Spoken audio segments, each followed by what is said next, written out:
Alex Ayala, ginulat si Carolina Muchova. Nagiging emotional ang laban para kay Alex dahil nahirapan siyang makascore, kaya sa second set ay finally nakuha niya ang unang pagkakataon na makascore, kaya grabe ang kanyang celebration. Napasigaw si Alex that finally she was able to score after many tries.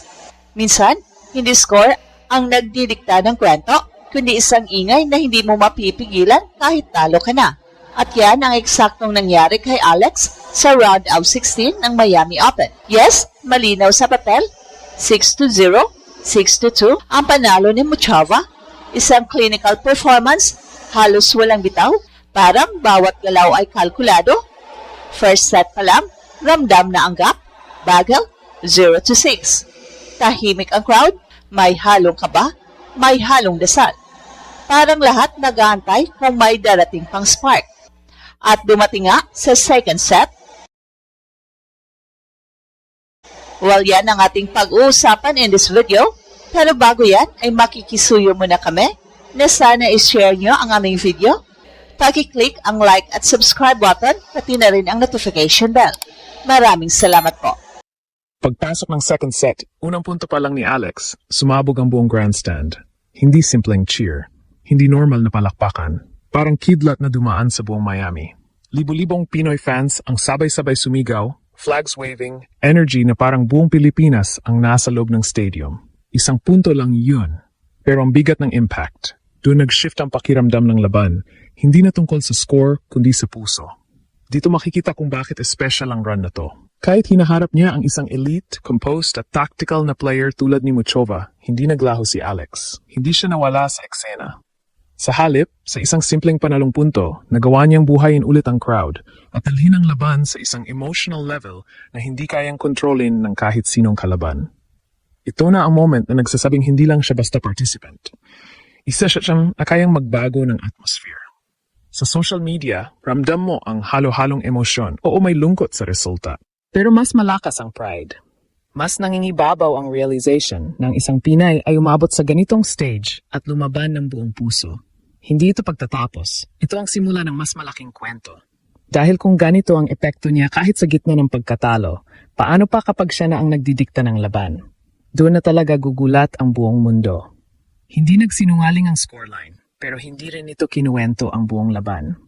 Pagharap ni Alex sa round of 16 ng Miami Open, ramdam agad na ibang level na to. Sa kabilang side si Carolina Muchova, isang player na tahimik pero lethal, composed pero mapanira ng rhythm. At sa unang set pa lang, ipinakita niya ang buong control, 6-0. Parang bawat rally, siya ang nagdidikta. Parang bawat attempt ni Alex may sagot agad. Hindi to simpleng lamang, domination ito. Ito yung klase ng laban na hindi lang sinusukat ang skill. Sinusubok nito ang tibay ng loob. Kaya mo bang manatili kahit tila wala ng puwang? Kaya mo bang hindi mag-breakdown kahit halos lahat ay pabor sa kalaban? At doon pumasok ang pinaka-importanteng sandali. Pagpasok ng second set, unang punto pa lang ni Alex. Nanalo siya sa rally, huminto sandali. Tapos sumigaw. Hindi pilit. Hindi scripted. Isang sigaw na parang pinakawalan niya lahat ng bigat ng first set. Frustration, pressure, expectation. At sabay noon, sumabog ang buong crowd. Parang sinindihan ang grandstand sa Miami. Libo-libong Pinoy fans ang tumayo. Flags waving, sigawan na parang hindi sila papayag na matapos ang laban ng walang laban. Isang punto lang yun, pero doon nagbago ang pakiramdam ng laban. Hindi pa man nagbabago ang score ng malaki, nagbago na ang emosyon. Doon mo naramdaman, hindi pa tapos si Alex. Pero dito lalabas ang tunay na agwat sa elite level. Si Carolina Muchova, hindi natitinag sa emosyon. Kahit sumigaw si Alex, kahit sumabog ang crowd, steady lang siya. Ito ang kaibahan ng isang sanay sa ganitong stage. Hindi siya naapektuhan ng ingay. Sa halip, ginagamit niya ito bilang cue para mag-adjust. At doon niya dahan-dahang binalik ang kontrol ng laban. Ang laro niya ay puro tactical disruption. Walang rhythm na ibinibigay kay Alex. Mabagal, tapos biglang bibilis. Deep rallies, tapos drop shot, off-tempo exchanges na sumisira sa teaming. Para kang nilulunod ng hindi mo namamalayan. At kahit may energy boost mula sa sigaw at crowd, si Alex kinailangan harapin ang mas mabigat na hamon. Execution under pressure. Hindi sapat ang emosyon kung hindi nasusundan ng consistency. Hindi sapat ang spark kung hindi napapanatili ang disiplina sa bawat punto.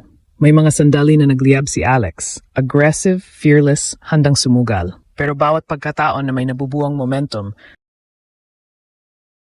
agad itong pinuputol ni Muchova. Hindi dramatic, hindi flashy, pero eksaktong-eksakto. Ito ang tunay na war of attrition.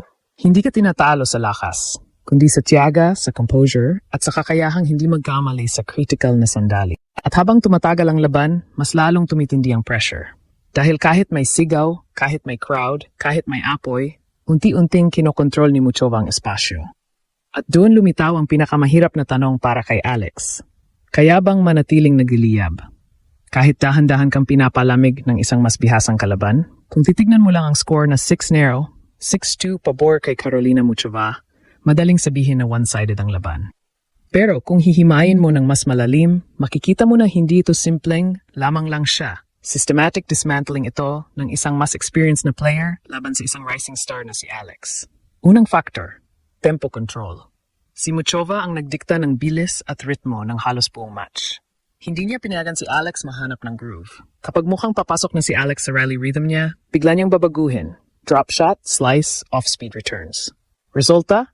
Napipilitang mag-adjust si Alex mid-rally na nagdudulot ng errors o weak replies. Ito ang hallmark ng isang elite tactician. Hindi kanya tinatalo sa power, kundi sa pagkalito. Pangalawang factor, experience under pressure. Yung moment na sumigaw si Alex matapos makuha ang first point sa second set, malaking emotional swing yun. Sa ibang kalaban, posibleng doon magsimula ang momentum shift. Pero kay Muchova, walang epekto.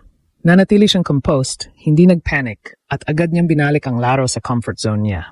Ibig sabihin, hindi lang siya skilled, mentally insulated siya laban sa crowd at emotion. Pangatlo, shot selection versus decision timing.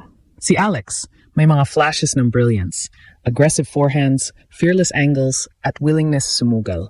Pero sa ganitong level, hindi sapat ang tamang shot. Kailangan tamang teaming din.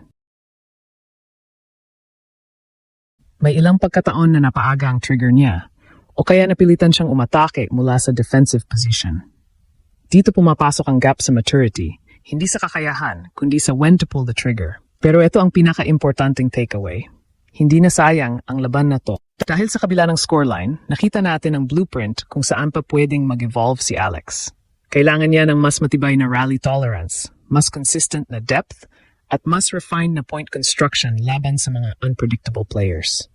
At ang maganda, natikman na niya ang level na to. Hindi na ito theory. Experience na.